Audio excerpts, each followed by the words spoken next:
you caught the opening plenary with the release of the RISE values: responsible, inclusive, sustainable, and ecosystem friendly, that binds 7,500 members right now on this platform. We also have 120 plus partners who have helped to co-create and co-locate actually over 150 sessions. Yes, you heard that right, 150 sessions. Not looking at the tours and fests that's also part of the event. Actually, event is the wrong word, right? This is not just an event, it's an unconference, it's an ecosystem, but above all, a platform that brings like-minded people together. And now we are going to be starting our new roundtable that's going to talk about responsible procurement and sustainable supply chains. And of course, we have some incredible thought leaders who are going to talk about this more in depth. But perhaps I would like to share just a few words on what I think and why I believe this is such an important roundtable, such an important topic for us to have at the Rise World Summit. We at Rise World Summit and at iDobro believe that there are three key actors of any ecosystem. First and most important is, of course, entrepreneurs. Entrepreneurs are responsible for the solutions and innovations that solve some of the most difficult problems of the world or then meet the needs of people across sectors and across different industries. And therefore, entrepreneurs are not just beneficiaries of the ecosystem, they are absolutely core contributors to the ecosystem. We also believe in partners who support entrepreneurs and help them to scale their initiatives and also build a stronger ecosystem. Last but not the least, most important perhaps, are the citizen groups and individuals who use their influence and networks to take these solutions far and wide to those who need it the most. After all, if you don't reach the right target group, what's the point of your solution? And so we have these three, and that's why entrepreneurs form the core or the starting point of any kind of strengthening of any ecosystem. And how will you strengthen them? I always believe customer money is the best color of money. Why? Because it comes with its own validation of that product or of that service. Well, you might need finance, for sure. You need funding to scale your enterprise. But if you don't have customer buy-in at the very first instance, you are already behind the curve in terms of your growth of your enterprise. And if we need to look at this whole PICO model, as we call it, partners, entrepreneurs, and citizens, then we need partners who are willing to support these entrepreneurs and help them build their business by giving them that right push in terms of opening doors to make sure that they get business. But nothing in world happens just for me or for someone else. It has to be a win-win proposition. What is in it for me? So if corporates are going to buy and support entrepreneurs, especially small entrepreneurs, especially women entrepreneurs, and especially climate smart products and services, then they need to also have that answer very clear. Why should they be doing it? And of course, I'm not going to steal the thunder of all our wonderful thought leaders by talking about that more in detail. They will tell us right straight from their experience about why corporates should be supporting women, social, and green enterprises, as what we call them, which is normally known as the MSME, micro, small, and medium enterprises, right? We believe we need to coin this term and really use it to push this agenda of women, social, and green enterprises, WSGE. And so, of course, as I said, that this is the real need for entrepreneurship to be really scaled up, supported, and through ways that business is a two-way street. Entrepreneurs benefiting by customers buying their products, but businesses benefiting from maybe their ESG, from strengthening their supply chain, and many more such things. We are going to be talking at this roundtable.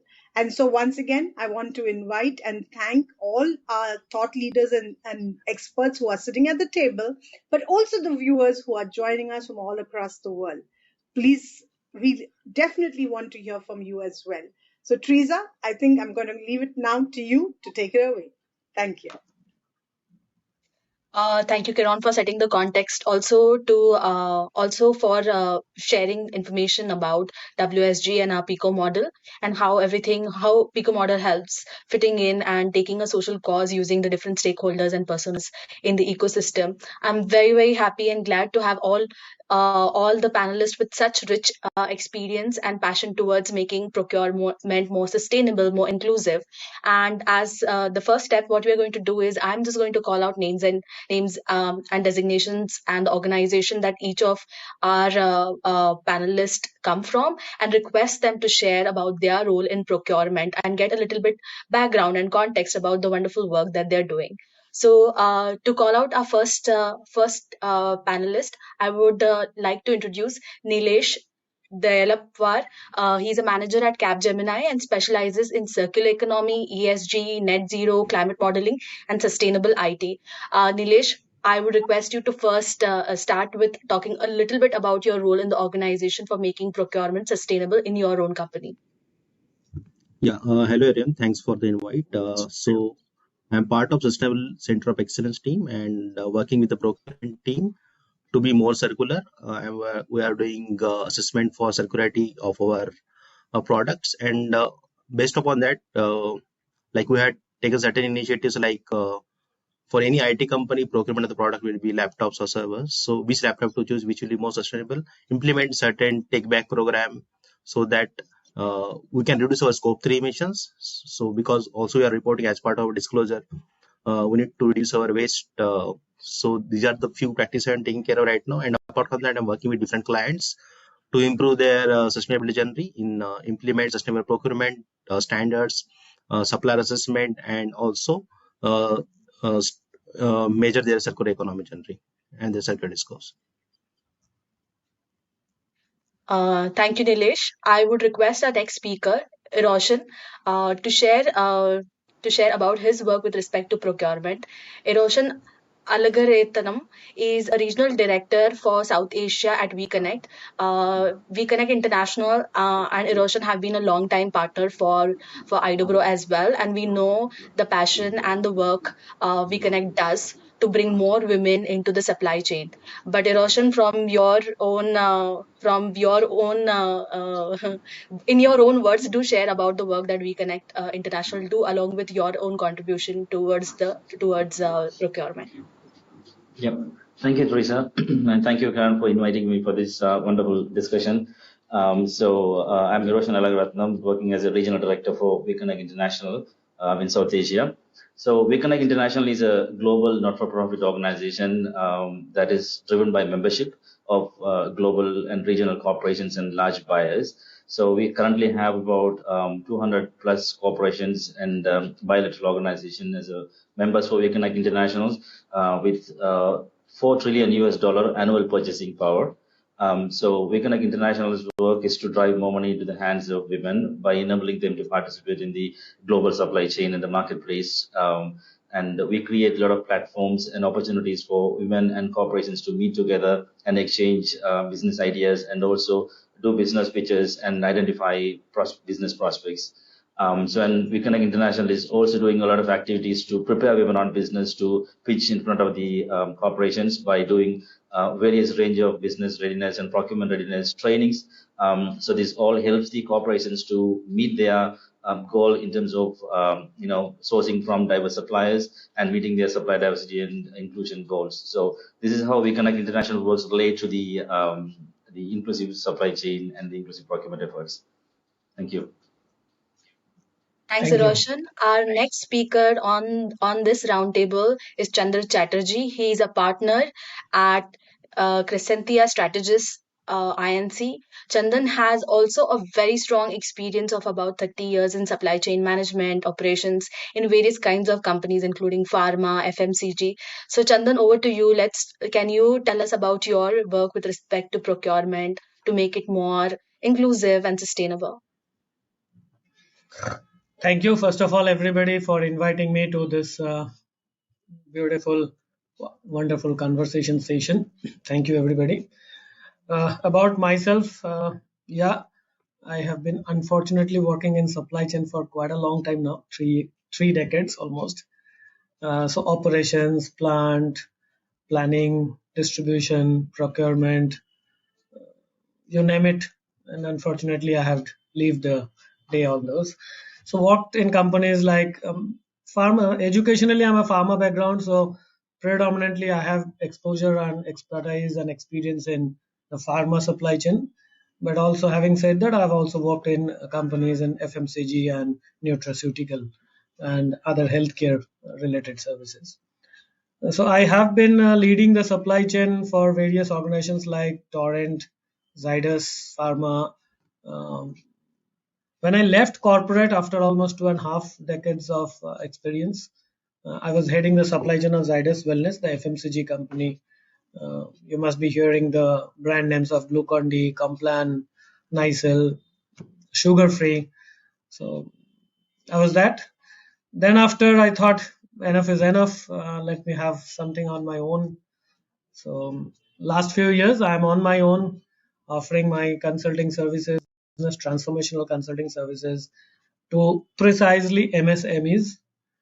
So I'm working around with a few MSMEs right now. Keeps on talking, keeps on learning, because the moment I left that part of the table and came on the other part of the table, the world changed.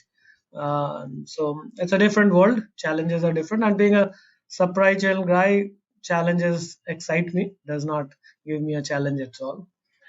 Um, in my various leadership roles in different organizations, I have led not only procurement but also the other verticals of planning, distribution, warehousing, logistics, and operations. So I bring to table some of these expertises, and do lead a consulting profile these days, providing my MSMEs especially who look for these type of solutions, because everybody has some of the problems on their table. Uh, so that is it, a brief about me. In my current role as Presentia, I will just explain in short, is a forum of my fellow friends who offer similar um, business transformation. We call ourselves a business transformation BT firm, offering similar services in sales, marketing, HR, supply chain, uh, so that an MSME who are eager to turn it around or go to the next platform level can avail our services. That's it in a short. Thank you. Thanks, Chandan. Our next speaker today on this roundtable is Naresh Karmalkar. He has been in the development sector for a very long time, but he now is running two nascent startups called the People Village and Imagine Impact. He has also been area director of Mumbai West region for Business Network International and has been instrument in doubling the region size to nearly 2,000 entrepreneurs in a span of 4 years. So, Naresh, over to you about your work with respect to MSMEs. Thank you, Teresa. So I'm a little bit of a misfit in this panel. Well, not a panel, this whole group, because I've never been directly connected with procurement. However, I think I've seen two sides of the spectrum, and I would like to share from that if it helps the conversation. One has been the large stint that I've had in the non-profit sector, because they're consulting with several NGOs. One of the issues and challenges that we've seen is the difficulty of NGOs in finding a marketplace, and all the stringent conditions, I mean, which I think are good, but how difficult it is for them to survive in an environment where, these kind of conditions are prevalent. So that is one aspect which I've seen, and, we have tried to see how we can build capacity on all fronts where that is concerned. The other part is the stint with BNI. BNI, many of you may be aware, is what we call the world's largest business referral organization. Consists mainly of SMEs, MSMEs, and professionals. Close to, I think now we have close to 300,000 members across 70 countries. India alone, we have crossed the 50,000 entrepreneurs mark. And when I was heading this region for Mumbai West, so we were about 1,000, and I managed to increase it to around 2,000. The interesting part about this group mainly SME, MSME, a lot of them from family-owned businesses, but almost 35% of the entrepreneurs were women, and that was very exciting about it. And so our role, especially in the regional leadership, was about how do we find markets for all these entrepreneurs, and that's where the procurement aspect came in. Now, the other aspect which I would like to throw into the mix is the latest report that the Forbes has also reported on, is that there are about 6.5 crore MSMEs in this country. And 96% of the industrial units are supposedly owned by small industries, small companies.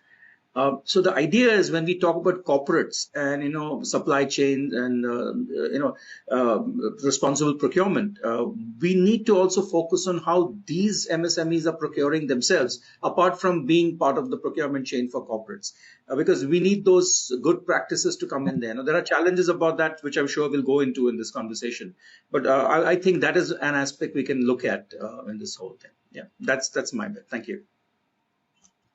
Thank you everyone for setting the context about your role or your company's role in responsible procurement. Let me just get started with a question for the entire roundtable. Anybody can pick in. When we think about procurement, when a company thinks about procurement, it's not really thinking from a ESG or a social perspective. There is a need, and the company is trying to meet that need for a specific goal of doing business, right? So, in terms of even with the best intention, there are certain challenges that come into the play. So, open question to everyone when it comes to responsible procurement, when it comes to environment, when it comes to diversity in this thing, where are you seeing the space? Where is it heading? What is the current status? Is there a intent of companies? And if there is, what kind of challenges do you see on both spectrum when it comes to suppliers, when it comes to the corporates as well?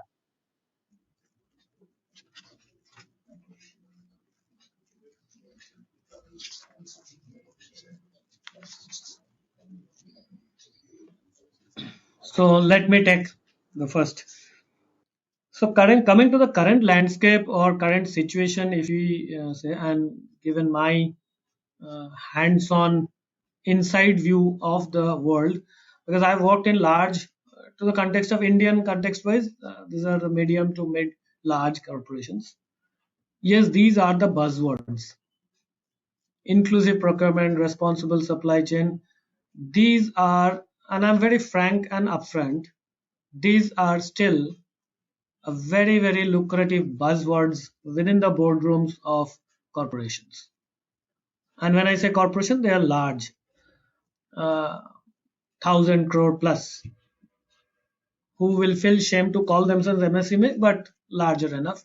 For them, it is still at the end, and this is my personal opinion. I keep it open for the other experts to join me in. I feel that it is still a buzzword. Good to have buzzword in your slides, in your this thing, in your presentations or corporate presentations. When it comes down to actual transactional or work ethics, I feel a good challenge in really making it out on the table. Having said that, and having seen the industry pass by last 20 years, 15, 20 years in this, I see a discernible very strong trend of corporations getting onto it. So personally, I speaking, the growth or the adaptiveness or the inclusiveness by the top leadership is still low, but there is a strong trend towards this. So this is the current context I will feel. Coming to the MSME sector, I think it is, once again, I'll use a harsh word, it's a luxury for them. Because India, if I talk of India specific, Ishan will explain about maybe the Sri Lankan context. If I talk of the Indian context, India is a very, very cost price sensitive market. So bottom line, top line, balance sheets, these do come up as the first slide and last slides of any corporate governance thing. Inclusive procurement, by the definition of it, is beyond this. So at the first filter, MSMEs are largely not at all touched by these concepts. Corporations are really getting into it. So I find two different worlds actually. The MSMEs are actually seeing it on slides, on papers, or corporate or government notifications. While it comes to their operational ethics, operational thing, they are largely immune to it, or rather not aware of it. Even if they are aware, they are not having the bandwidth to do it. Uh, while the corporations are very slow.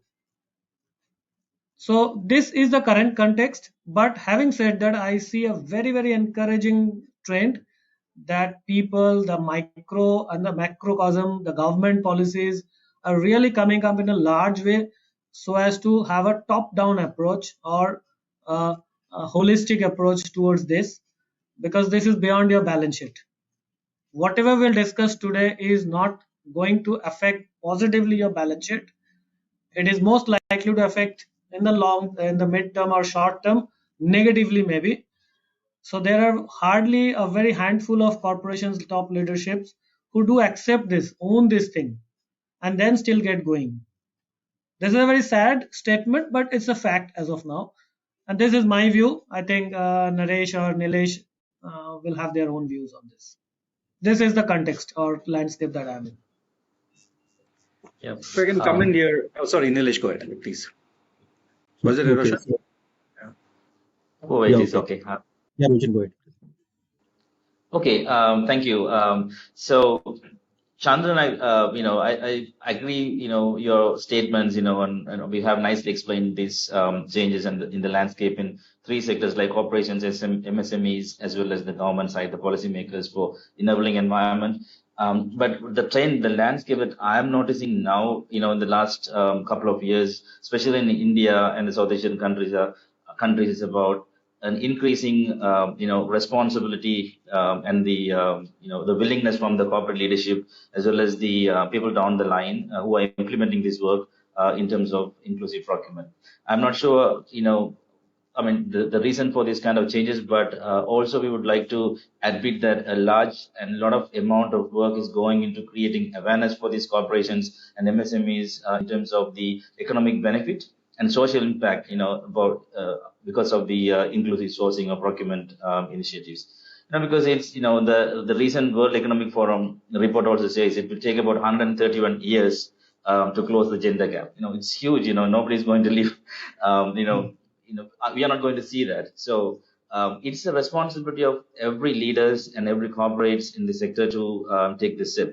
And none of us, in this forum, also beyond this forum, who are advocating for this supply diversity and inclusive procurement, are requesting these corporations to do charity, because supply diversity and inclusive procurement is a pure business sense. You are giving opportunity to the people or the suppliers if they are making sense for you, like in terms of their after sales services, quality and the quantity of supplies and anything that you look at for any other business. But it's all about you are reflecting your customer base, right? If you take, I'm speaking in terms of Weekend International perspective because we are working for women, right? So 80% of the consumer decisions globally are taken by women, especially out of the US, right? And all of these, most corporations has a women base as a supply, people who are making whether to make they are making a decision whether to purchase from P&G's product or maybe like some other corporate Unilever's products and so on, right? So that this leadership of these corporations who are making these procurement decisions, if they don't, reflect their procurement goal towards the last consumer, which their corporation is going to save. So it doesn't make any sense. It doesn't make any business sense. So that is what we are trying to, as a Weekend International, as an organization, is trying to create awareness. You must reflect your customer base and try to support this community. And when women have more money into their hand, they in turn invest that into the community, create employment opportunities and for education's well-being of everybody. So while there are large benefits, social economic benefits out of this inclusive procurement, I think that may be one of the reasons that these corporate leaderships and their thought leadership thought has been changed or shifted during the last 5 years to make some conscious decision about giving up equal opportunity. I mean, even if it is not equal opportunity, at least an opportunity for women-owned businesses, diverse suppliers to take part in the procurement. And the most important thing is, even if you take women-owned businesses, globally, one-third of the private business is owned by women, right? And if they're trying to exclude them from the supply chain, there's no competitiveness in the supply chain. Right? So it doesn't make any business case. So the business case is, so you give opportunities for the one-third of these people who can supply your company with very innovative and cost-effective products and services that your company want. And the other thing is, inclusive procurement is really growing a lot, as I said, in India, because we can see a lot of Indian corporations. Say, for an example, Sagility Health, Zomato, and recent Infosys, and all these people who are doing business, Indian companies doing business globally, are also really showing interest, and they're making some conscious decisions and investment towards this gender responsive sourcing. And they have recently become a member for Vegan Egg International as well, with a huge commitment to source from women. So I see this as a really positive thing. And also in terms of the government and the enabling environment side, recently there was a SEBI statement that, all listed companies has to report on their ESG spend. That's a really great effort by the government, in terms of inclusive procurement. So I admit Yeah. that there's a way to go, but the landscape is empowering, and there's a really good colors I could see in terms of supply sourcing. I'll recalibrate what I said. So while I said that what I find as on 2024, the corporation sector, the big sector, has really taken the wind. The wind is already in front. It has, I have seen last 20 years maybe, it has taken its time to start selling. The corporations have started selling, that's for sure. And with I don't want to sound political, but with the government regime and all the policies also coming along with it, so the macros environment is right now positive and is pushing for that. Okay, not only look for your own balance sheet, but it's also a society's sabka saath sabka vikas, I think, is nothing but uh, a big coinage of the inclusiveness. Okay, so I don't want to get into a political element, but this I think is absolutely a inclusiveness coinage tagline. But what I also find, the MSMEs are largely lagging behind. For them, it is still a buzzword, a luxury, because they are predominantly still hand to mouth in arranging their own business. So they're into a transactional where the corporations have really moved on. This is what I'm trying to say. Very positive growth, and I think this discussion is all at this opportune moment. At this. Thanks, Chandan. I just very quickly want to come in because we have been joined with Suhela. But before I introduce Suhela and we take the conversation ahead, I just want to set the stage. I think Nilesh has been trying to share his views from some time, and I would request Nilesh to first share his views, and then I'll go ahead and introduce Suhela and loop her in the conversation so that we can take this conversation through inclusiveness. Yeah. Yeah. So Nilesh, over to you. Yeah, thank you, Theresa. So most of the companies will implement sustainable practices in the company if there are some regulations, or if their clients asking for to do some practices in ESG, then only companies will implement. So I worked with Government of India to develop their sustainable procurement policy. Is almost around 4 years back, but till now it is in the draft stage. Uh, so there is it consists of initially they focused on uh, public sectors like railway. Um, then all the procurement done to the public sector, it follows environmental criteria, it follows social criteria. So all the suppliers assessment will be done based upon, or supplier scoring will be done based upon this criteria instead of L1 or L2 criteria. So they have developed the matrix for the evaluation. So based upon these two scoring criteria, they will evaluate the suppliers, but still in the draft stage. But most of the countries, developing countries like Brazil, Africa, and developed countries like in Europe, they have already came up with circularity procurement policy or supplier procurement policy, and companies are already implementing it. So I'm from the Capgemini, so we need to disclose our procurement policy to the stakeholders and what we are doing for the suppliers.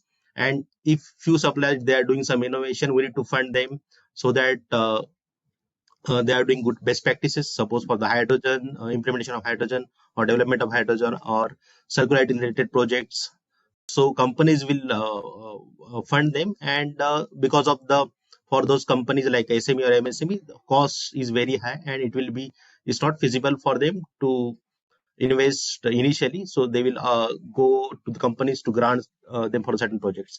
Yeah, companies are helping them already. And last is about knowledge, like is about the awareness, spreading the awareness about these subjects. For small companies and MSMEs, this awareness is not there, and it's responsibility of the big companies to aware the suppliers about ESG practices, how they can improve their ESG score, and implement capacity development programs.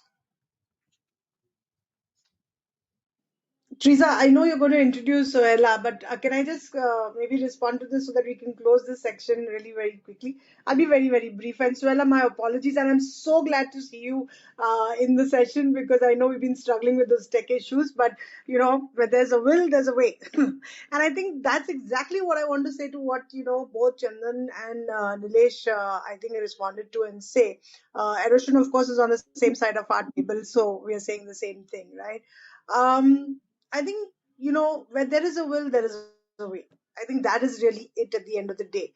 And if you look at the kind of ecosystem that's built around, or the kind of supply chain issues that corporates are anyway struggling with, right? Forget about it being responsible, inclusive, all of that, okay?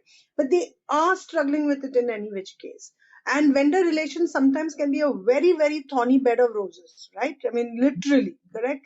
So if it is in their interest to build that capacity, exactly like what Nilesh said, and WeConnect has been working around that. That's again also something that Nilesh kind of touched on, right, earlier.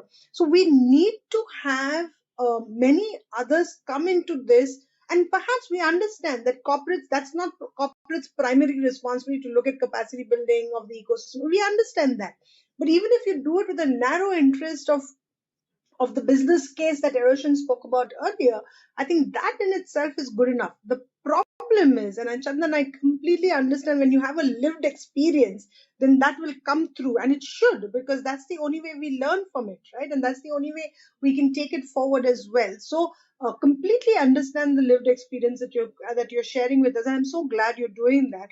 But I think at the same time, we have to look forward and say, okay, what have we learned from this, and what can we probably do so that we can say, instead of saying we cannot, say that we can, and then we can, of course.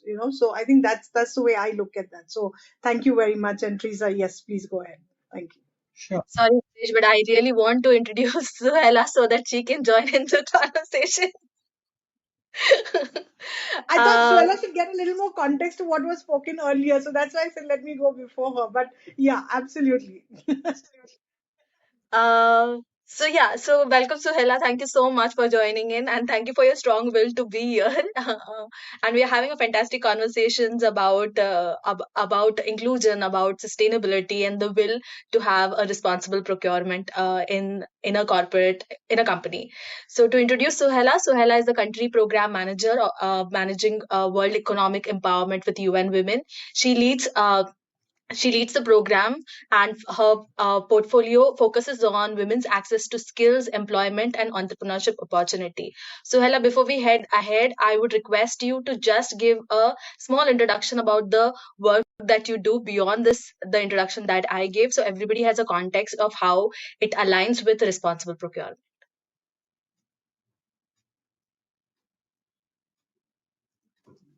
You're muted.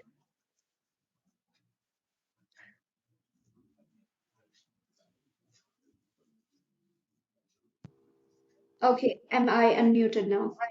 Okay. Yes, I you are. am so very sorry for this glitch, which is, I don't know who was responsible for it, but I'm sorry for the delay. And thank you so much for having me in the middle of this conversation. My name is Suhela, like Thriza mentioned, and I lead the work on women's economic empowerment at UN Women in India. but very relevant to this group of people, we work with private sector companies on the tool called Women's Empowerment Principles, which is a set of 7 principles. And Capgemini and Nilesh, you talked about it. Capgemini is a signatory to Women's Empowerment Principles globally. There are 8,000 CEOs that have committed to WEPs in India. We have over 380 companies that have signed Women's Empowerment Principles. Now, these principles really talk about a CEO's intent to strengthen gender equality and women's empowerment in the marketplace, workplace, and community interventions. And relevant to this topic is our marketplace interventions principle 5, which is on supply chains, enterprise development, and marketing practices of the companies. So that is how we engage with the private sector companies on extending our capacity building support, on addressing the challenges in terms of moving the needle in their policies and practices, on inclusivity in their multiple interventions. So let me take a pause here, and because you asked me to introduce, and happy to fill in wherever I could come in. Thank you.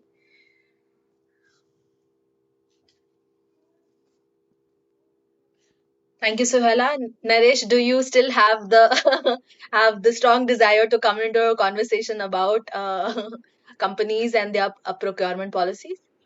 Yeah, I mean, just to give a little perspective in terms of, I think earlier, I feel in this country, a lot of this thinking in terms of procurement or in sustainable practices came in a lot through multinationals. So they were following a certain set of policies and processes in the Western world, perhaps, and that willy-nilly the counterparts here had to follow that. And that's probably how it all started. But I think what Chandan pointed out is, and even Eroshan was pointing out, is that government policies are really getting very, very progressive. Now, obviously, it can be a very enabling kind of environment, or it can be a punitive environment. And I think you need a combination of both. I just look at, because of my whole background in the nonprofit sector, I mean, I look at the landmark 2013 Companies Act. India was the first country in the world to make CSR mandatory. Now, it wasn't that companies were not doing CSR earlier. In fact, there are companies who are going far beyond the 2%, which is mandated, and they're doing so. But suddenly, a whole lot of companies, literally kicking and screaming, had to follow suit. And they are following. And as a result of which, I think, a lot of thinking in companies has also changed. I think sometimes you need to introduce forcibly that thought process, which probably the Companies Act has done to a certain extent in companies, where you start thinking about, okay, how can we do this better? What are different ways in which we can implement CSR? But again, like Nilesh pointed out, it is actually about the bottom line, right? So you have to, it has to be a part of your normal commercial practice rather than something you do for charity. Otherwise, it ends up at tokenism. A lot of it is still tokenism. But like Chandan pointed out, is the other end. I'm looking at, the sourcing from MSMEs, which I was talking about in BNI. One of the big challenges I found, and I found, when I was speaking to people from corporates, and one is of course quality. There's no substitute for quality. It goes without saying. One is even making a case that you go ahead and procure from a particular entity by letting go of quality. The second one, I think more important one, is scale. I found very often they saying, listen, our requirement is so much, and we cannot deal with 10,000 companies who can give us that. We'd rather stick to someone who can give us that scale. That scale is something I think MSMEs struggle with.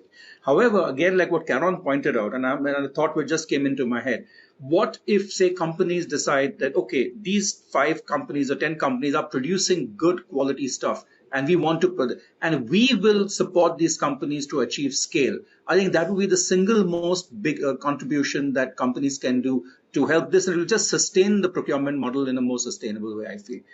That's just the 2 bits I wanted to add. Thanks. Thanks, Naresh. I think after this debate, let's talk about how to make sustainable and inclusive procurement happen. So, if there is a will to be sustainable and inclusive in a company, what kind of practices they should have, and how should they go about changing the way they are doing business? So, open to the entire panel.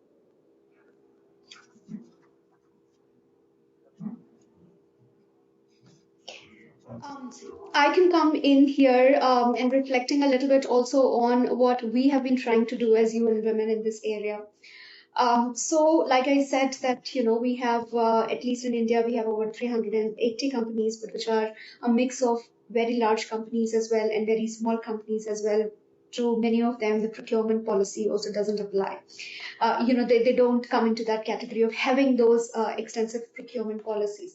But anyway, so we did what we do is also once the company has signed Women's Empowerment Principle, there is a simple tool called Gap Analysis Tool, which is an anonymous tool that companies take. For us to be able to understand that where they are in terms of their policies and practices on gender equality in these areas on 7 principles that they have committed to. Now, so we did this. So in India, over 50% of the relevant companies took this tool.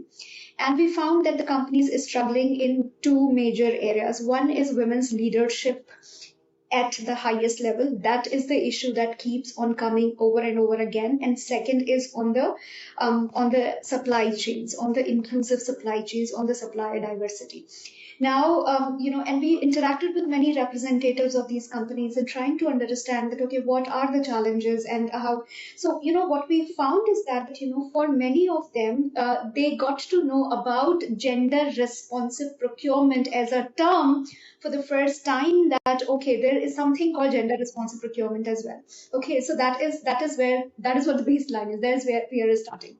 So that is one thing. But also, many of them who were aware, we asked them that, are you tracking your spend in a disaggregated manner? Because that gives you an idea that where do you stand in terms of the diversity of your supply chains, and many of them were not doing it.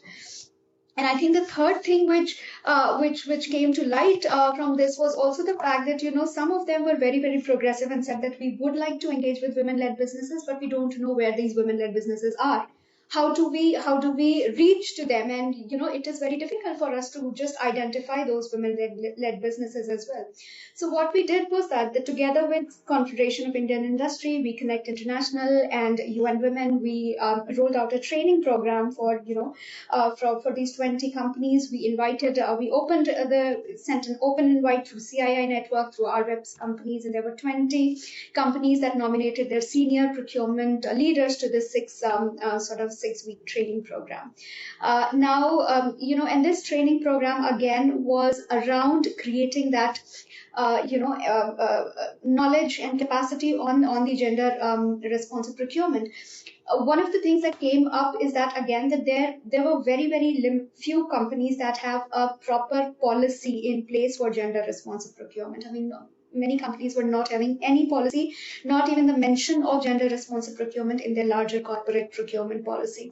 And and they also admit to the fact that they do not have sufficient skills and capacities within their organization to look at these issues. And from the supply side of things, all of you have majorly discussed about, the quality is the issue, the quantity is the issue, and the scale definitely is the issue. What we did is that we also developed a specific gender responsive procurement tool again for the companies, which is very, very specific to look at and help them, take them to the journey of what should be the gender responsive procurement look like. And this was developed in consultation with the private sector companies that are part of both in Asia Pacific and in European Union region, because the project was funded by European Union.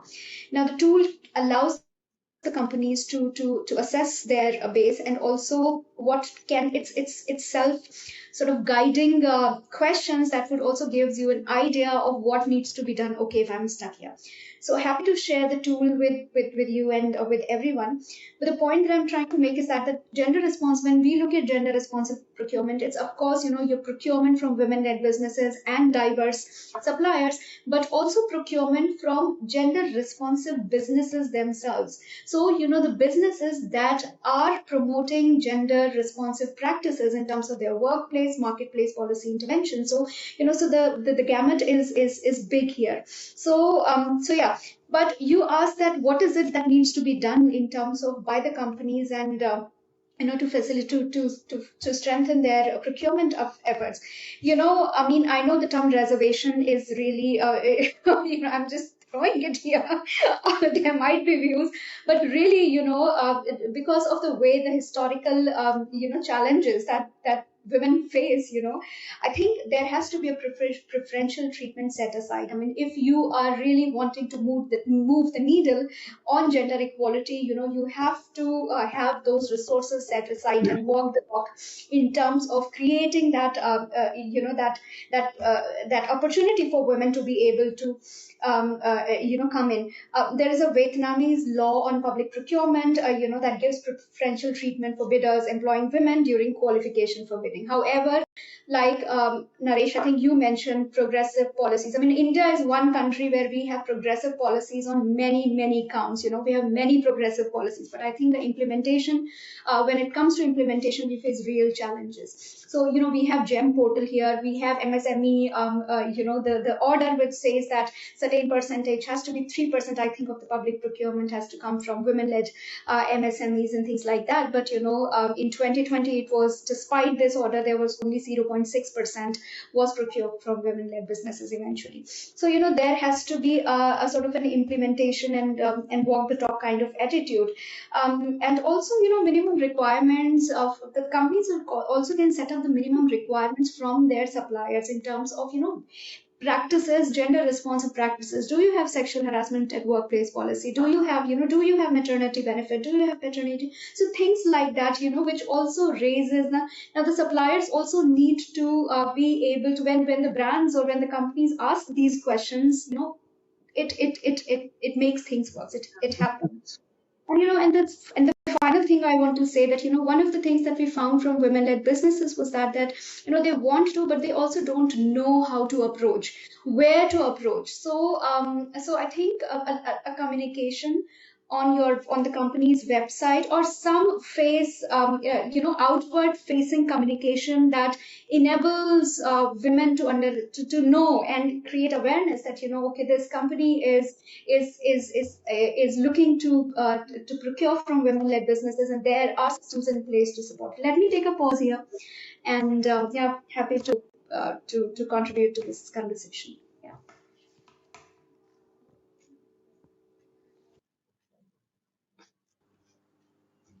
There's no hands. You just have to unmute and start speaking. I get confused as to where that unmute button is. I'm so used to doing it on the screen itself. Anyways, it's I completely agree with what Suella said right now. Just to share with you a recent experience, and that's why one of the things I think corporates, or for even government, public sector, if there's one investment they need to make is attitudinal change.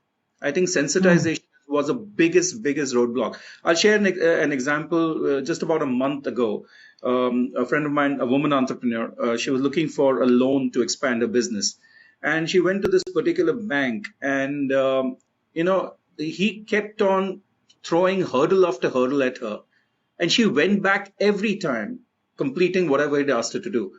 And what she told me was something was an eye opener. She said, like, he kind of didn't expect me as a woman to actually go through the whole process. So, this is where it really shook me up. And I said, like, if this is the attitude, you are there to support a business and fund a business, but you yourself have got this impression that women cannot deliver. And, so you're going to create this, and you're surprised that someone actually delivered. Of course, she took a decision not to go with the bank finally, thank God. It's a different story. So that attitudinal aspect is very, very critical, I think. Now, but the other thing you have to look at in terms of, say, if you're only looking at the MSME segment, if you look at the statistics, so out of the 6.3 crore odd MSMEs, approximately 6 crore MSMEs are supposed to be proprietary concerns. But out of those proprietary concerns, 80% plus are owned by women. Owned by men, by mistake. So 80% plus are male-owned proprietary concerns. So you're talking about the vast majority of MSMEs out here actually owned by and run by men. So the question is, this kind of, when we're talking about these policies, we're only not talking about, buying from a woman-led enterprise. We're talking about all these things, the kind of policies within. I think more and more women need to come out as entrepreneurs, because they'll be able to set the change. Because try educating 5 crore plus, male or businesses to say, these are the things you need in your workplace. it will happen someday. But again, I don't know whether, like Eroshan said, it's a 100-year wait for this kind of thing to happen. So these changes have to happen. But from the procurement side, corporates or government or whatever need to have this sensitization that you need to support women entrepreneurs in whichever way. To this. But I can add on this. I feel the entire dialogue or this concept of inclusive procurement or responsible supply chain, this has to be a top-down thing in any organization. I'm living aside the MSME sector right now. If it's the responsibility of the larger corporations to imbibe or implement strategies around inclusivity, it cannot be also within the organizations to the even the middle management level. It has to be the top management. They have to believe in this system, because see, on a mathematics this does not come. This is not a typical standard cost driven for the procurement. It is beyond that. So, an India by nature is married to this kitna deti hai concept. Correct? This is in our culture. So, we'll have to do away with that. And this is a very, very drastic shift from what we do think today and what we are supposed to do and ought to do for a tomorrow. I am still once again saying it is happening. It is happening in my work tenure.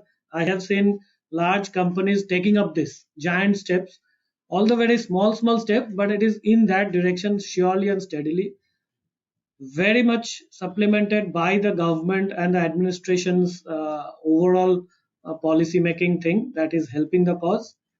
But yes, it is miles to go still. It is, I am still once again saying it is still a very lucrative buzzword in all corporations boardrooms. Okay, there's always a slide in everybody's presentation, procurement team's presentation, about the एक responsible procurement का slide होना चाहिए. 20 years back even that was not there, but now right now we have certain goals, policies around that. This is also another fact. This is an inclusive procurement which does not get led by KPIs. Procurement heads of each and every company at the start of a financial year has a budget, has a target to achieve, spend this target. This is how every organization works, because they are contributing directly to the balance sheet. The entire cost of spend, how much you're buying at less profitably at the same quality. These are all concrete KPIs that a procurement head of any corporation is enlisted with. The moment you're talking of inclusive procurement, you have to do away from that culture. It cannot be only the KPI of cost competitiveness or standard cost for these things. So there is a transaction, there's a huge shift that you are ought to get, and this can happen only if the top management, the entrepreneurs, the corporation or the board is aligned to it, owning it, and they have to be patient. It will not happen in 1 year, 2 year, 5 year. It has to be a journey. So patience is required. It is happening, and it has to be a long run, and you have to be owning this baby, because come one dhakka and you will get back to me. Ultimately, we'll have to think of the profit and loss of the product, profit and loss of the vertical strategy. These are the transactional or short-term challenges that a procurement head leads with. So these are the challenges. These are real life challenges I have encountered as a head of procurement for a 1,000, 2,000 crore company. Matlab, you start the meeting with intent, ultimately end up with the behavior, the KPIs. Okay, so these are real life challenges. So I felt a failure when I could not push through a uh, responsible, inclusive cultivating of. So I'm talking. I'll not name the molecule. We import that molecule from China because of Indo-political relation or something or the other geographical thing.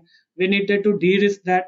So what was termed as a risk mitigation initiative was also in fact an inclusive initiative, because there you're going to a background in your village, you're cultivating that plant, you are employing several society members of your own society to cultivate that land. But at the end of the day, after doing a 6 month of pilot, everything all done, when it came down to the investment and the return timeline, it just went out of then it only remained a presentation for 6 months and then back to the. And this is not only a single episode. This, I know everybody will be admitting, these are the real life challenges. Had there been good financing options, had there been a government push, bloody you have to do it. Sorry, I'm using that term. So some type of push, mix of everything needs to be done, because this is not an easy journey. Had this been an easy journey from normal light to LED, even LED took 10, 15 years to establish to be the bulb of my home. Otherwise, we were also computing that. अरे ये 4 घंटा दिन में जलता है, इतना कैसा लगता है, 150 rupees to be spent. We do all these mathematics, na? Even when we buy a vehicle for ourselves, diesel versus petrol, now petrol versus electric vehicle, we do all these calculations. Until and unless there is a top-down push, things will not happen. Good that we have that type of systemic pressures also coming in. As Suhela said, we have fantastic policies all around in India. Implementations are challenging, but so be it. The first step, good thing has happened. So it will take its time. The challenge, what we can discuss today is that in a conventional procurement, we have concrete KPIs, how to run the business, what to achieve, what not to achieve. In an inclusive procurement, what can be the best metrics or KPI or goal? Ultimately, for the top leadership, end of the day, for the CFO, he has to be answerable to the shareholders, to the everybody stakeholders about the return. So if we can fine tune that gap, then it will actually nail the uh, it will actually make a win-win situation for everybody.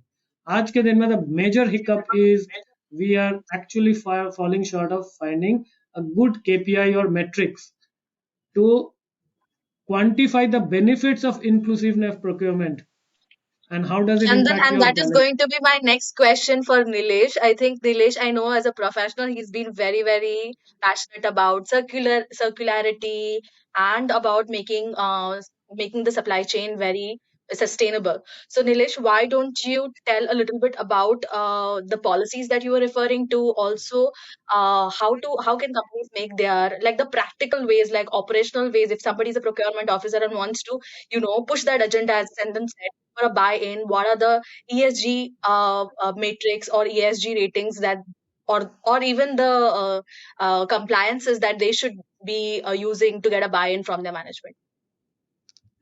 Yeah, add on to what and Suela said. So yeah, there are a lot of challenges. So I implemented the standard called ISO 20400 and ISO 26000. So it's already India approved that standard to implement in most of the companies. And yeah, so initially there will be challenges like we need to decide our procurement policy. It should be aligned with our corporate strategy. So first is that in our ESG goals, we need to define what are the procurement goals, and it should be aligned with our procurement goals also. So both should be matched. Then it's all about awareness. First is policy development as per the goals. Like there are targets for social sector, environmental sector, and under governance. Under governance, there will be ethics. Like which type of supplier to be selected, is tier 1 supplier or tier 2 suppliers. We need initially focus on the first 40 supplier, 40% of the suppliers. Then later on, it will be continuous improvement. We move to the next 3 years will completely cover tier 1 supplier, doing the assessment under any ESG criteria, then move to tier 2 sector. Then also it so accordingly develop the policies. Then next stage is supplier assessment. Uh, so first Suela said, with the help of a tool like EcoVadis or with the help of a standards or checklist based audit, or the company can develop their own checklist based upon the what their ESG practices are, and based upon that they can assess the suppliers. And before announcing their sustainable procurement policy, they need to inform suppliers that we are implementing this policy, and they need to follow this policy as per the procurement criteria, and they need to implement those practices like reduction of carbon footprint or waste or water goals, or implementing ethical practice in the company, and hiring the women employees or maintain the diversity by companies. If they are not implementing, automatically within a first year will be a cool off period, but second year onward they need to implement those things. If they are not, so they will be not part of the suppliers. So these are things already implemented by a lot of companies. I have worked with more than 15 companies to implement these strategies. Then there is based upon the assessment, there is capacity building of your procurement team. So how to assess the supplier, what are the criteria to be there, and define the criteria like under environment, social, and governance, which criteria will be important based upon type of suppliers. Like suppose it is a supplier from service sector or from the facility side, like facility management companies. They are doing it will be more of a manpower driven, so they have less emission towards environment. They need to follow social and governance practices. So there will be ethics will be there, human rights, then gender diversity, then pay structure, all those things they need to follow. So based upon type of sector, there will be assessment criteria for the suppliers. Then also how to develop a new suppliers. Suppose they are a strategic supplier, we can't go instead of India. There are only two suppliers, and we're completely dependent upon them. We can't, or they are suppliers from China. So without them, it's difficult for us. But in the after 2 or 3 years down the line, there are we call as critical materials. If few people are aware about it. So there is a most of the critical materials will be there in the lifespan. Just take an example for there was in the semiconductor shortage few years back at the time of COVID, and as a result, there is a disruption in the supply chain. The prices of these critical materials went up high, and the European Commission and USA they announced the list of critical materials, how to avoid this use of critical materials in the future period, so that people can use sustainable, and because of the increase in price, there will be less impact on the products like automobiles or laptops or gold, like that. So how to take care of those critical materials, and so there will be continuous improvement. And last is stakeholder consultations. Discuss with the stakeholders and companies. They are implementing these practices. They are improving ESG score. Because of the improvement in ESG score, their stock prices went up high. So this happened in India also. There are mutual funds. They are focusing on ESG practices. So since last 2 years, there are a lot of mutual funds are focusing on ESG, and companies like Tata or other big corporates in India, they're majorly focusing on ESG or income, or like uh, renewable energy sector in India is completely those shares are completely grown because of implement. They are focusing more on the environmental side. So there are benefit by implementing of these practices. Not so it will be concern for 1 or 2 years because it will impact on your profits, but in the long term, it will benefit to the company.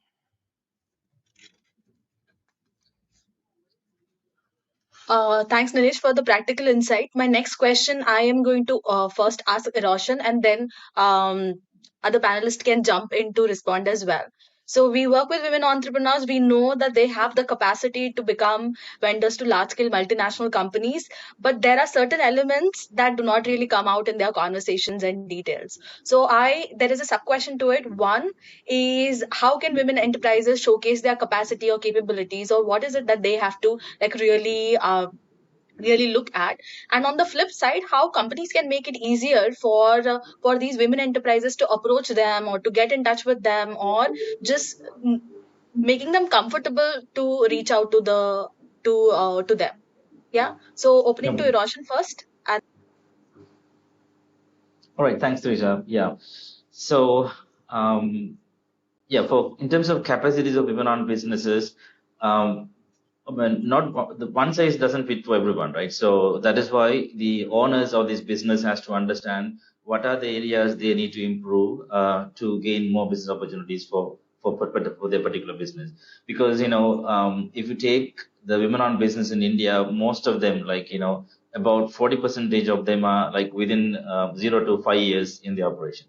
And many of the business is also collapsed within during that period, right? So because those kind of businesses in the initial stage needs a lot of hand holding, lot of support, to improve their standard operational procedures, financial strategies and accounting procedures, IT systems, cyber security, and so on. It's a large amount of investment has to go into develop their capacity to be a good suppliers. And they may not be the right suppliers to the larger corporations as well at the onset. They have to understand it.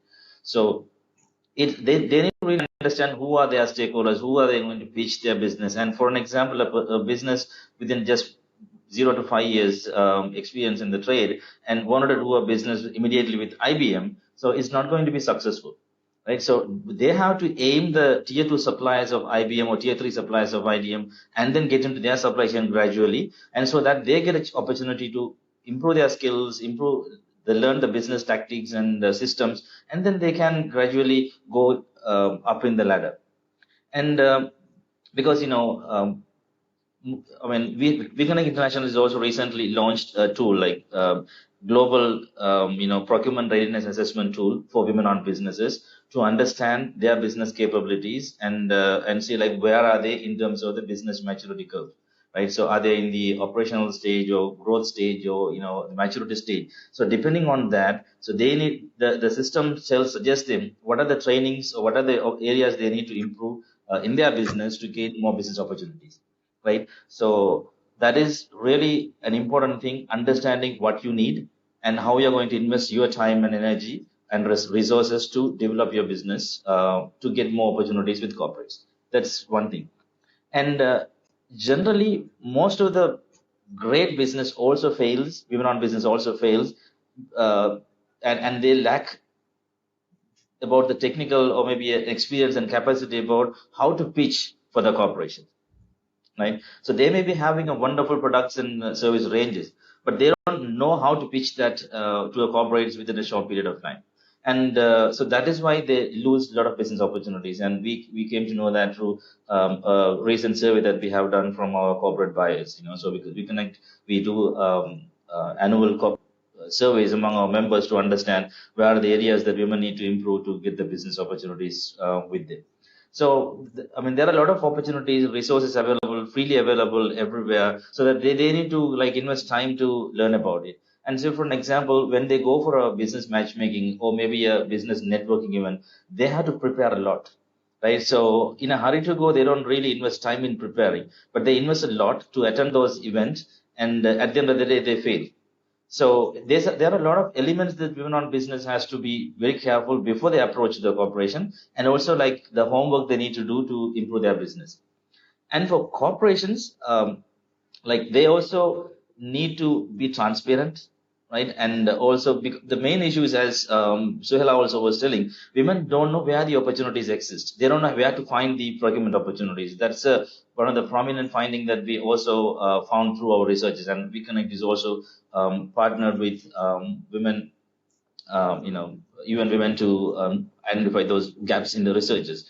So we found that that's one of the important issues. So that corporates has the moral responsibility to make sure their procurement opportunities are publicly, shared to the networks that that can access women-owned businesses. Right? Again, we don't really ask for corporates to do favor for women-owned businesses, but to move this needle, to drive this agenda of responsible sourcing, they have to develop the culture of inclusive sourcing in the business. The culture of inclusive sourcing has to get into the DNA of the company. Otherwise, it's not going to be successful. By just buying from one or two people, one or two women-owned business, they can't be happy about, yeah, we are buying from women-owned businesses and we are like, gender responsive organization, right? So that is not the case. So, and whatever Chandan is always saying is that there should be a buy-in from the top management. That's perfectly right. So there should be a system that guides entire organization to get into this, inclusive procurement approach, so that the corporate, everybody in the organization, like every procurement office in the organization, will be responsible, and they have their own KPIs to include these diverse suppliers into their supply chain. So, Teresa, also you have also asked a question in the previous question about how they should be done in an organization. What are the best practices, right? And the first thing is to do is that at least this corporation has to add a question in their checklist of when the empanelment: are you a women-owned business, right? Or are you diverse suppliers? There may be women-owned business or maybe diverse suppliers in their business, in their supply chain, but they don't know who they are, right? So they need to understand that. And maybe that's an opportunity for them to increase the spend with the existing suppliers. In addition to, they look for opportunities to bring in new women-owned businesses or diverse suppliers into the supply chain. because it's everybody understand it's really difficult for a corporate to just immediately open up their supply chain and then bring in a total new supply. Like if they have existing 700 suppliers that fulfills the organization's requirement, why should they look for 701? And what is the rationale for that? So that the first thing is to identify the existing opportunities within the organization, within their supply chain, and then that defines a baseline for them. And that will help them to measure their spend increasingly, whatever they are spending, high amount they're spending in the women on businesses, whatever supplies over the years, right? And the second thing they have to do is, as I said earlier, they need to include this into the job descriptions or responsibilities of these procurement officers, at least one line in their JDs, that says now what are they have to do, what are the things that they need to initially do, and adding a threshold of the procurement amount and values and everything. So these are some of the initial steps that they can take. And while they're developing the system, at third stage, fourth stage, they can go into develop a comprehensive gender responsive sourcing policy in the organization that will help the organization to embed everything, in their culture, so that everyone will be becoming responsible on that. And also the corporates or the large buyers, they need to invest on their staff about how to identify these suppliers and how to measure their success rate and what are the KPIs, and also what are the steps they have to take when they are empaneling those diverse suppliers. And they also has to be a little bit flexible, adjusting their policies, in terms of their credit period. Not every women on business may be able to withstand a 6-month credit period. So where can you make some little adjustment, 3 months?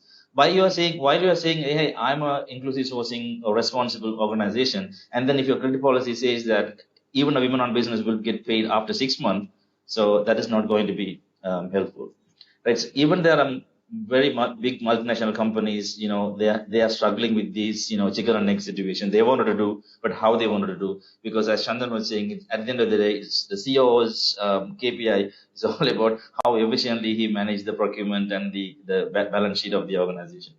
So I stopped here because there are a lot of interesting things are coming up in this forum, so that I can come back again with my perspective. Thanks.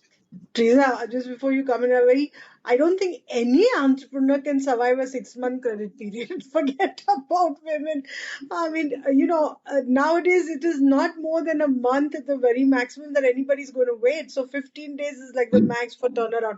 And with ERP solutions and all that, which corporate can even make a case to say that they need so much time to process an invoice?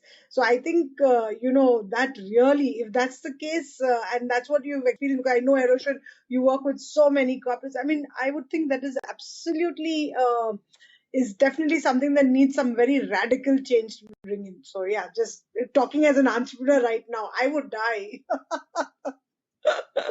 Teresa, over to you. Thanks. think I would just want to Suhela or Chandan to add to Roshan's point if they have something, or else I can move on to the next question.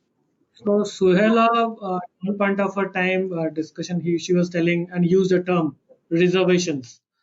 That's a very interesting thought he brought into this discussion. It's a highly debated concept. Does reservation really work for the nation or the corporation? Is a widely debated and with no concrete answers till date on board. But let it remain ambiguous. But what Suhela said, and I firmly consent to that, there has to be something in that range. It has to be that. So what we can do, what the corporations can do or the organizations can do, is that basically they do an analysis of their spend base or items. You cannot go all guns for inclusiveness. It has to be step by step. Those items or events or services where you can possibly go have a higher tolerance for quality or those things, there you can engage upon in that inclusiveness. Do a pilot, do a small scale thing, get to know how you are behaving in that. So the organization also gets to the nature of inclusivity in their DNA, because DNA change does not happen in one generation. It takes maybe millions of years. That is what Darwin taught us. So DNA change is not a matter of even a. And another thing, even in an organization, leaders do change. 2 years, 3 years, 5 years. So today, our head of the department or head of the function is having a particular school of thought. The next day, the leader who replaces him may not be having. So continuity is a big problem in any organizations.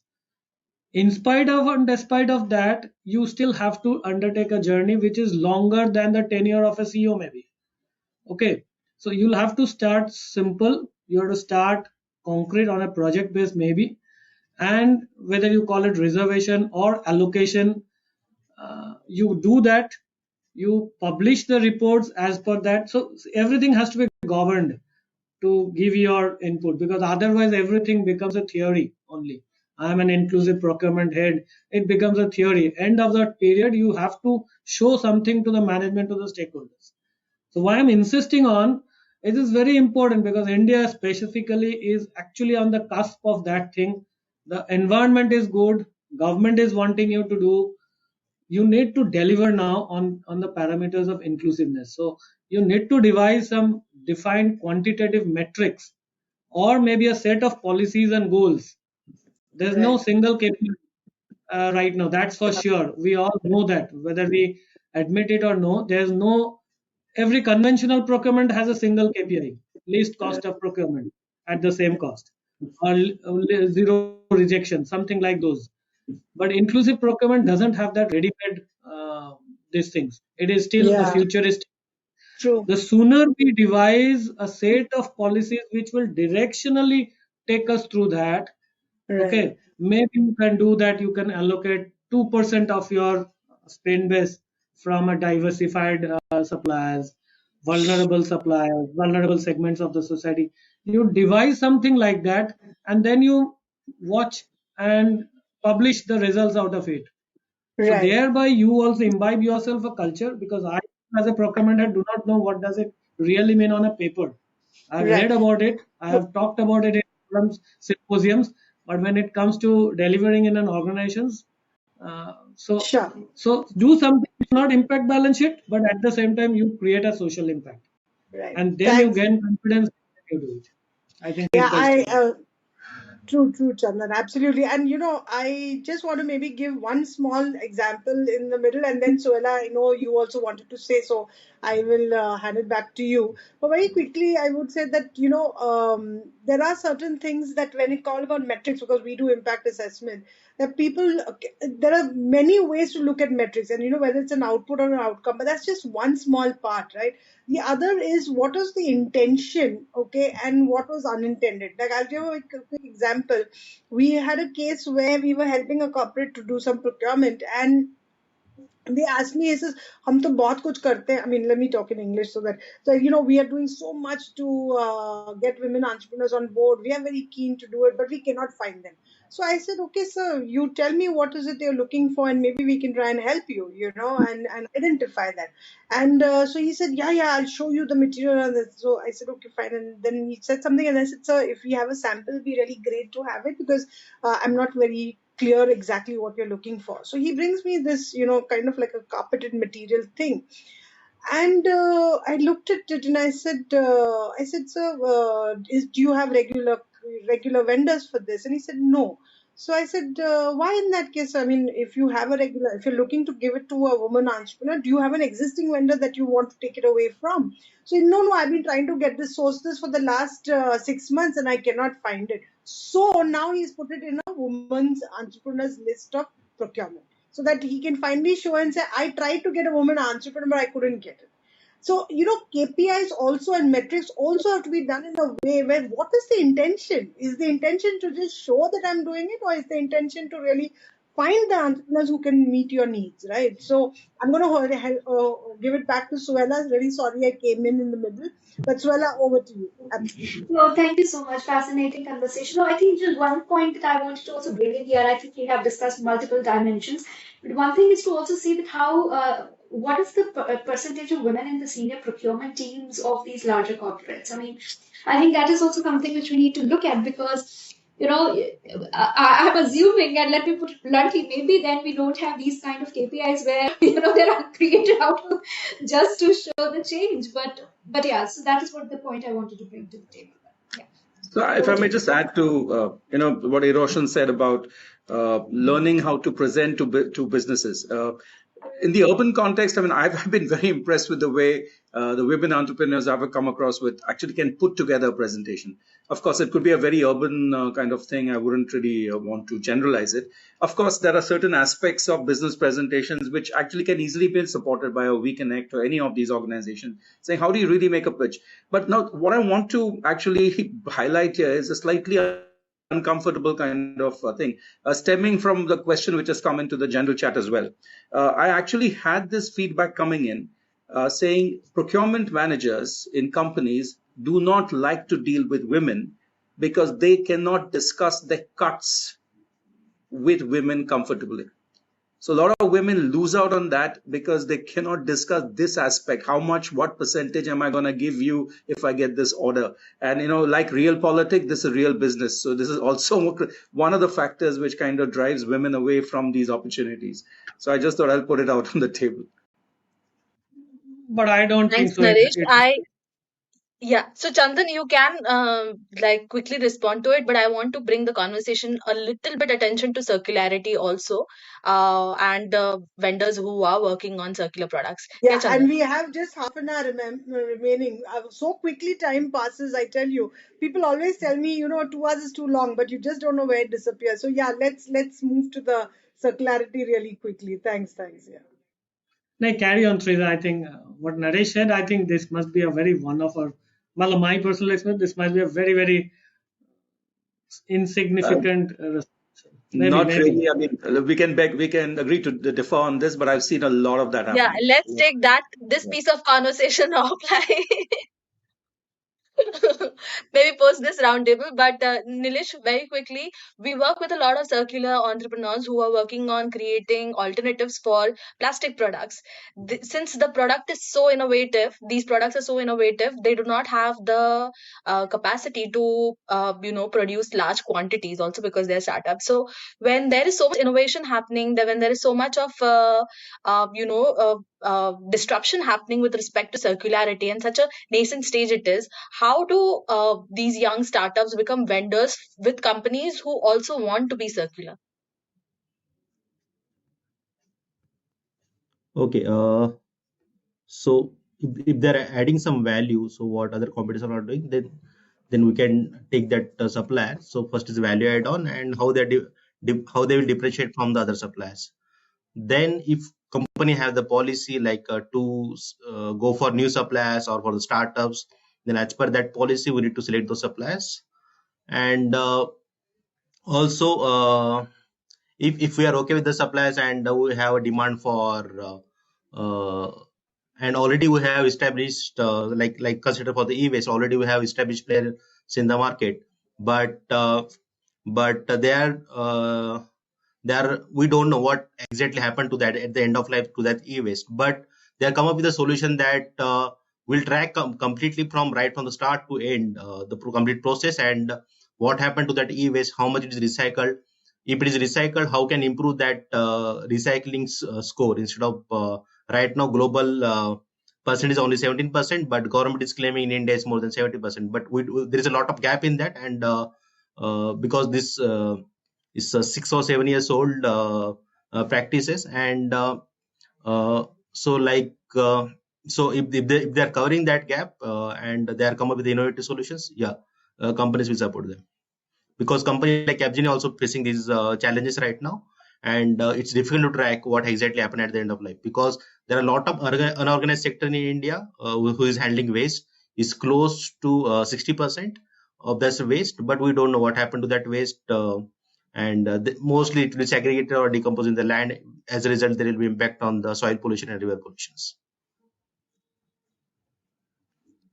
Right. So thank you, Nilesh. If there are more inputs with respect to working with circularity enterprises or companies, to share in, because I know that this whole conversation is dominated by gender inclusion. So we do need to understand a little bit more about circularity in procurement as well. But let's move on to my next question, and you can bring in more perspective in that. Is with respect to collaboration. I mean, no change can happen without collaboration, and no change can happen without a collaboration with all stakeholders, like whether it is government, whether it's corporates, whether it is social organizations. So my question to everybody on the panel is, what scope do you see for collaboration in the when it comes to responsible procurement? Who would be the key stakeholders that you see has the potential to collaborate and bring about this change of making procurement more responsible? It's an open panel question.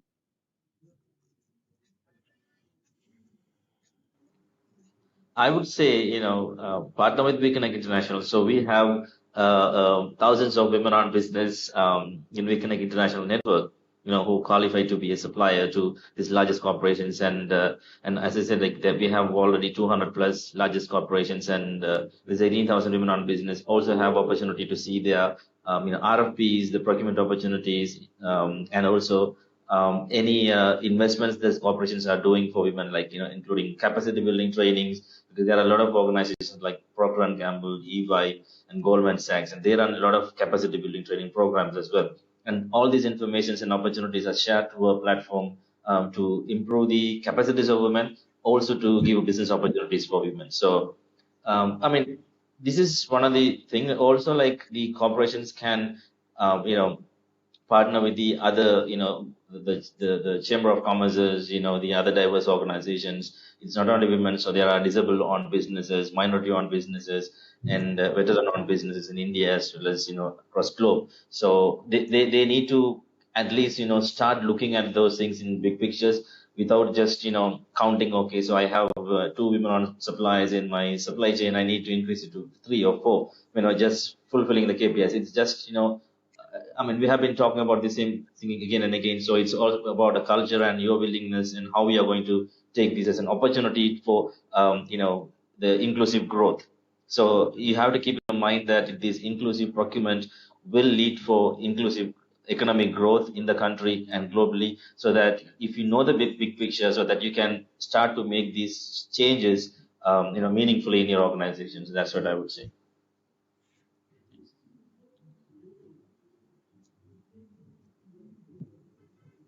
No, if I may add to that, just I think as we discussed, and Karen, you also mentioned, and we heard also the fact that businesses are keen, and there is this sensitivity among them to engage with women-led businesses, and I think if there is a way to bridge that gap of creating those linkages, I know We Connect International is doing it at the global level, and they have established business model on this in this area as well.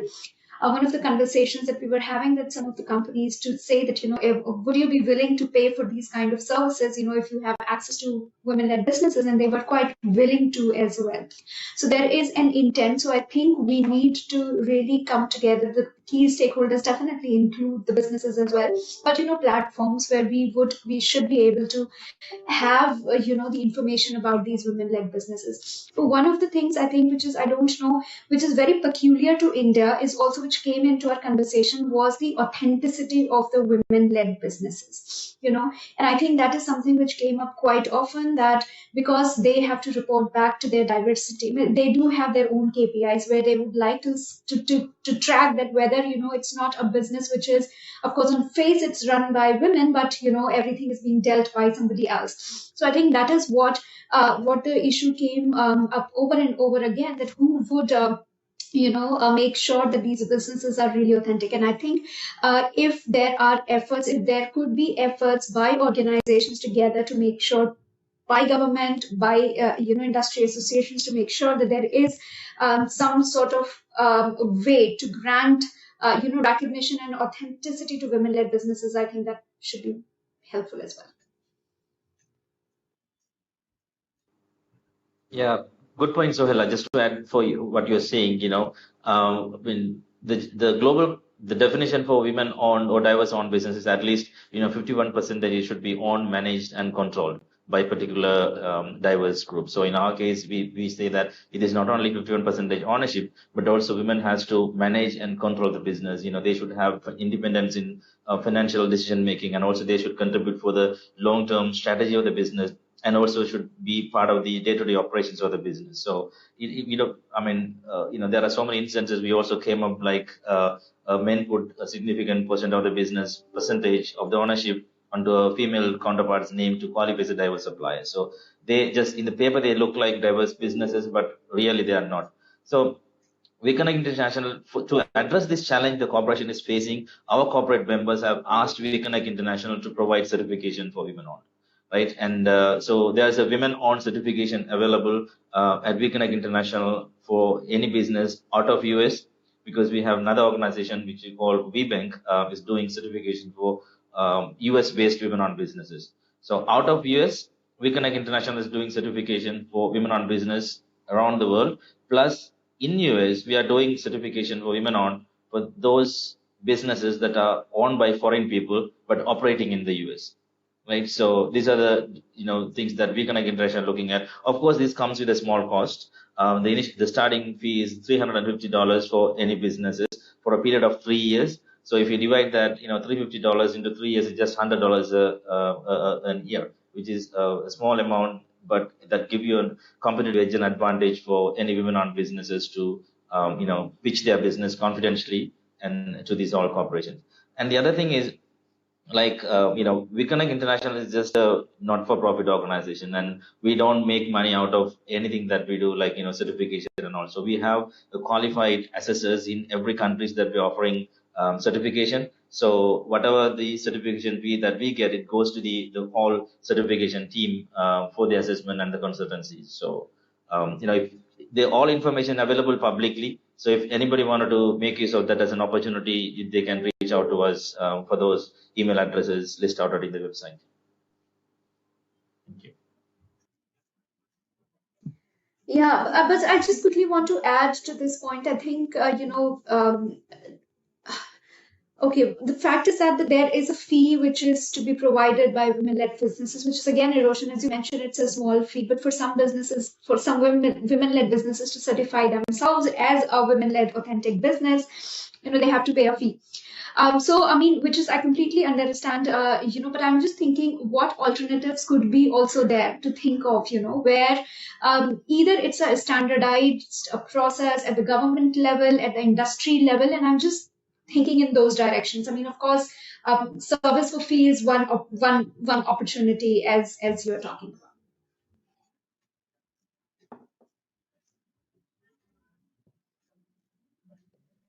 Maybe that's a good point to bring in the 3 C's, Teresa, because it's opportunity for collaboration, it's about a capability, and it's a challenge, both, all three. It's a challenge which we can find capabilities within this table itself, and of course an opportunity for challenge. So maybe you want to just touch on that. I'm sorry, Chandan, did you want to comment?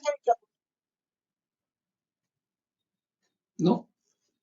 Okay, I thought you were unmuted. Okay. Yeah, Teresa. No, I was just going to say if Chandan, Nilesh, or Naresh would want to add to what Suhaila is saying, or to my original question about opportunities for collaboration in the context of this discussion based on what we are seeing, what we have been speaking about. I think one specific point that we have, am I audible? Yeah. Is that I think while creating the environment around the organization, microcosm, I will emphasize, apart from these awareness programs, training programs that is already ongoing and maybe forcefully done for the top leader. I keep on reiterating that it is the top leadership's ownership to take the culture of inclusivity across corporations. It's not middle management or certainly not the transactional level people. It's the think tank of an organization. So while creating the awareness training program, for educate them, make them aware, and then rest will happen. That's for sure. Apart from that, other than the organization, I think whatever government and administrations are doing around it, I think if joint lobbying sort of thing can be done by a consortium of the industries or multi corporations to put forward these cases strongly, what they cannot do internally, if they can be done by virtue of creating an environment around it, I think that also puts momentum to the entire journey. That was one of my take. See, whatever level you do, it's a difficult journey. Okay, whatever positive levels you can create, either by doing it internally, create a heterogeneous team, increase your woman representation within the team. These are all internal. These can only bear fruits only when you actually get to know how much business it has impacted directly. At the end of a period, somebody is going to ask you, we have done all this over a period of 5 years, 6 years. What? So create an environment, policy making has to be very robust and measurable. So joint lobbying to the organizations who can make an influence actually, I think makes sense. Well, to a limited extent, I would offer something like an organization like BNI, a network organization like BNI. Why I've seen it work for a lot of, in fact, women startups is there's an ecosystem which is created. It's created at the chapter level. So, like BNI is present in more than 100 cities now in India. And what happens here is I've seen women entrepreneurs grow because of the interaction that happens with other members, and male, female, etc., etc. So there's a lot of learning which happens, a lot of support which comes in, and a huge, advantage directly is a reduction in marketing cost because the way BNI operates, it's a referral generating organization. So you have an entire chapter saying, oh, okay, if at all, of course, it's a product which they understand and they can sell, they'll open doors for entrepreneurs. And it helps a bit because the doors they open are not cold calls. They open doors to clients where they already have a connection. So the possibility of it converting into a sale is much more. So I've seen a lot of women-owned businesses actually prosper. Those who have managed to stick to and to be there and in network. So I feel, an organization like that is very, very useful in today's day and age. And I'm extremely happy that, like I said earlier, that almost 35% of BNI today are women entrepreneurs. So these networks which have been formed, and that, like BNI, there are many other women networks which I think are extremely useful because the capacity building that happens is very critical. I mean, let's face it, it's a competitive world out there, and you can have policy for sure, and there will be a lot of compliance which happens because of policy that comes in. However, if you want, what is the sustainability of that action is my question. Okay, because there's a law today, I'm going to procure from a woman entrepreneur, but am I going to keep procuring from her? That's only going to be possible if you up your game and say, hey, listen, I'm going to deliver quality. I'm going to deliver, I need to be equally ethical and, adhering to all these policies. So it makes sense for the corporate, for example, to say, no, I'm going to stick to this vendor. And that is where I think these networks are very, very useful. I hope that helps. Yeah. Very interestingly, I think last week I was seeing a media report. I think top 100 or 100 friends in the startup ecosystem of India, they have formed a consortium and made a representation to Piyush Goyal. A very interesting development. But I am also seeing something on the concept of inclusive procurement or responsible supply chain. Why not similar sort of consortium happens and there's a body who can talk to the government, because this has to, once again I reiterate, this has to be a top-down, externally driven movement. So there has to be someone from inside who puts a lobby or consortium or association, whatever name suits its best. I think that can be a very positive development. Thanks, Chandan. I think I would want to bring in Nilesh to very quickly talk about a collaboration with respect to more sustainable procurement that he has experienced, or maybe it can be a wishful thinking, and or a need in the sector right now. Okay, in terms of collaboration, yeah. So before joining Capgemini, I was part of certification body. So I worked with a lot of startups. So there was one company who was supplying raw material to one of the tire company, and their client, because in India there is hardly any companies talks about green product related things. So they started pitching European companies, and European companies they they show some initiative and they ask us him to do certain certifications, so that what are the claims you are saying it should be authentic and need a certification within time frame of 1 year, then only will consider you uh, as a qualified suppliers. So initially, yeah, they went for, it is called as LC, life cycle assessment of that product.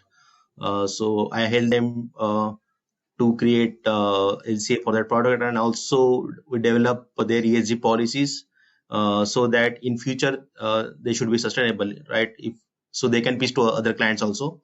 So and also based upon that experience, they started pitching other companies also who are competitors them in India. So based upon that thing, they got within a span of 2 years.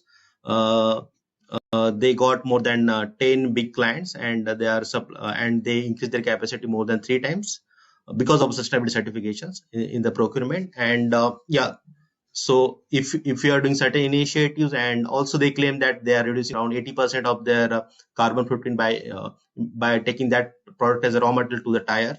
And also because of that product, there will be less friction, because it's they have certain uh, patent for that product, so material has been changed compared to what traditional products. So yeah, if initially they started pitching in India, but they didn't found. They initially told me he faced almost 3 years to find a client in India, but finally, because of but government has granted them certain funds to start that project. It was struggle of 5 years. After that, they got a client. Now they are a very good startup in India. They established startup in India.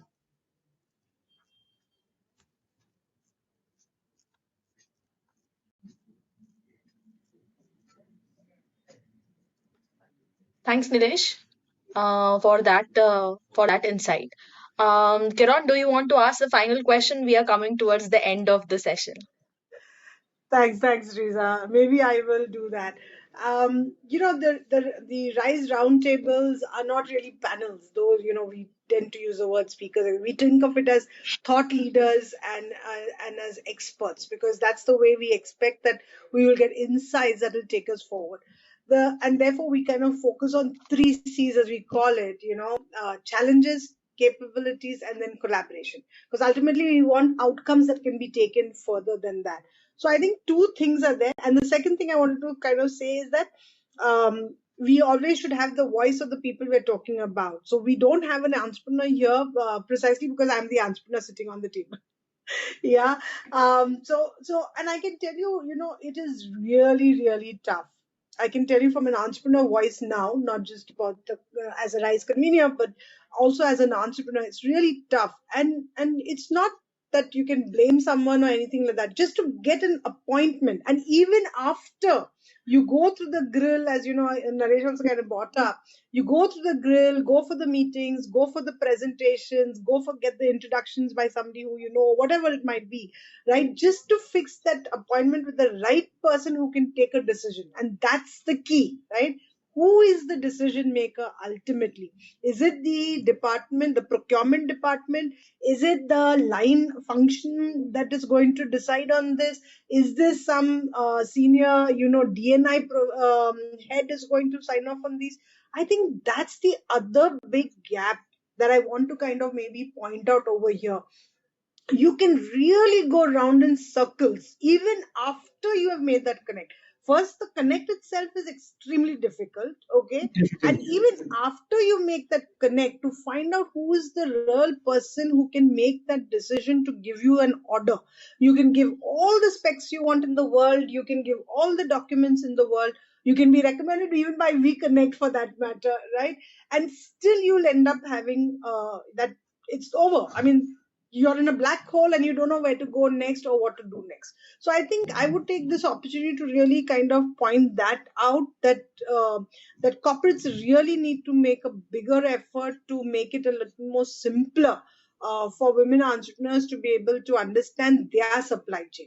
We are not asking for any special benefits. I think there are many women entrepreneurs who are very capable, extremely capable, but still are not able to break that break that kind of entry point, okay? Break down the wall, for heaven's sake, or the door, if you want to call it, right? Because it's just shut so tight and nobody knows how that thing functions. And so I think that's a really very, very big key. And this is some of the biggest names, I would say, at the same time. So I can just imagine how it is for women who are still trying to even get into the capabilities to meet that. So I think that's one big problem I want to bring in from my fellow entrepreneur voices. Yeah.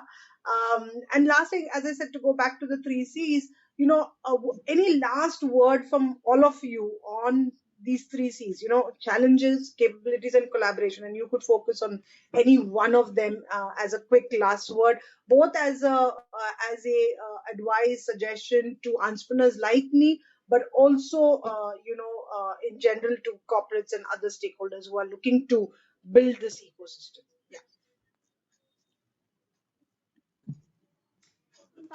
I can talk about the collaboration, Karen, here, because as UN Women, our focus is on working with the private sector and working with the women entrepreneurs as well. So I know that there's a platform that you are looking at with so many women entrepreneurs already on board.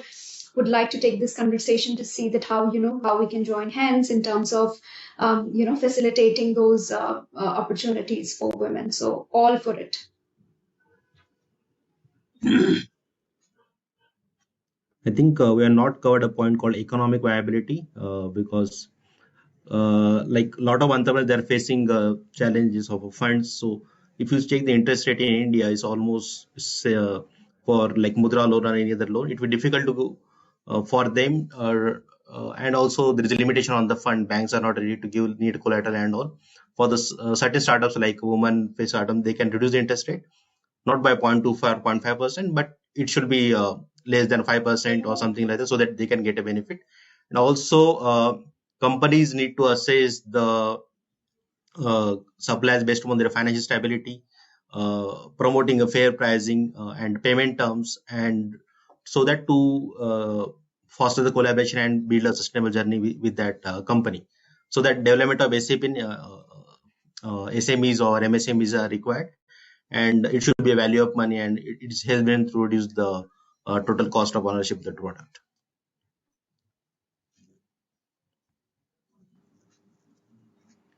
So I'll go back. Oh, go ahead, Yep. Roshan. Go ahead, please. Yep, it's fine. I'll just go back to that one point which I made right at the beginning, and again, challenge. I remember speaking to a founder of one of the biggest hospitality companies in the world, and I consider him a mentor. And he actually told me once, he said that he's convinced that all the tenders that are floated are actually designed and written in such a way so as to keep the small players out. I mean, the languaging is so complicated that it keeps the small players out. So, and he in fact had taken on the task of demystifying these tenders so that even SMEs, MSMEs could actually bid for those. So what I'm getting to is actually, again, the whole issue of intent. It's you can always do it as a mandate. If a company, the government says you have to procure from women entrepreneurs, this is the percentage, you can always meet those targets and you can do all of that. But I think that intent is extremely critical. And I think that's one of the big challenges. And I like what Suela said, how many women are part of the procurement process? Is a very, very critical question, right? Just like I said, you need to have more women entrepreneurs and more women businesses so that they can rewrite the rules of the game out here. Right now, the rules are written by a fairly misogynistic society, if I may really go to the ultimate aim. So I think sensitization and intent, if that changes, that will go beyond any legislation you get. Any laws, etc., they can only go a certain way. The moment you change that, saying, no, we're going to do this because we believe in this. We believe that women entrepreneurs should be given an opportunity. We believe that we're going to stick to environmental standards and we're going to make sure no product in this company is used which harms the environment or goes against society. Unless this becomes a culture, things are going to be only piecemeal. But it's a long journey, and like Chandan keeps saying, I mean, I like that optimism that Chandan brought out, that things are changing, and I'm glad it's changing. I think 20, 30 years ago, we probably wouldn't have been praising the government for anything of this kind. It's happening, and a lot of things are happening, and I think because we are now seeing ourselves as a global player, and we cannot afford to go with the old rules that we work by. So I think that's a great positive development. So let's keep working on changing the culture, and I think we'll make a dent in this. My last, thank you. I think everybody summed it up well. I think one big piece, last but not the least, it's a difficult journey. It's a war. It's not a battle of implementing inclusivity. I think successes will be coming far and few in very numbered terms. So we should not, an organization or a society should not miss an opportunity to celebrate these successes, because to celebrate successes or milestones, this will create a momentum itself by itself. So I think last but not the least, if I do not know whether I'm the last speaker or not, but I strongly feel the moment you are taking a journey to change the DNA of an organization or entity, you need to celebrate, create an environment around it. So these are very intangible ways, but surely they have their impact. So the moment you reach the targeted number of women in your team, you should celebrate that. You should express that in all forums, so that it creates a momentum. The peer group pressures will come. So this way the generation a momentum will get generated, and it will also have its own self-sustaining. The sustainability will be taken care of, I think. Also, that's it. So I would like to announce I forgot about Capgemini diversity. So we have a target called 40% of women in our team by 2025 and 30% of women in executive leadership by 2025. And our boss announced that don't expect promotions. These are all women will be promoted. Clearly told, don't come to me. So that's the policy we are following right Great. A last bit from my side. I think this is maybe a takeaway for women business owners. Don't be just taken away with these challenges or whatever you just think. Overall about these corporations, because there are a lot of opportunities still exist with these corporations, even though there are minor challenges that we discussed. Because when we have been discussing all of challenges, the people who might be listening to this may be thinking, okay, oh, there are a lot of issues with them, so how can I get into this with corporates for a business? So, be patient, and if you're persistently following up with these corporations and doing a right pitch and know your audience well, do a lot of preparations before you meet the corporations and prepare your business internally. Have a good standard, especially for cybersecurity and all what the corporations are looking for, and then definitely the next opportunity is yours. So don't fed up. And there are a lot of networking organizations like we connect, the Wiki Flow, Chamber of Commerce and all. So they also facilitate all these connections and all. And we connect as an organization, we also collaborate with a lot of other organizations. We don't just go alone in this journey. So we have partnered with her entrepreneurship network in Bangalore, Wiki Flow, all India wise, and also COVE, the Confederation of Women Entrepreneurs Network, and there are so many. Even we are discussing with BNI about partnering, and we are also partnering with larger other organizations like USISPF to see like how we can bring those investment to India and also open more doors that can be useful for women on business to get into new and exciting business opportunity. So don't take away by these challenges. So just keep focused on what you're doing, and the next opportunity should be yours. I must say one thing for WeConnect, they really walk the talk because most of their procurement is from women entrepreneurs, and we are not the only lucky women entrepreneur to work with WeConnect. They also work with many other entrepreneurs who are women entrepreneurs. So I know for a fact, they walk that talk, and so I want to also take this opportunity to thank Roshan and WeConnect for that partnership. I think it has been an amazing one so far, and we hope to continue with that, of course. Yeah. Yeah, over to you, Teresa, unless there's anybody else to come in, and otherwise we can close. Yeah.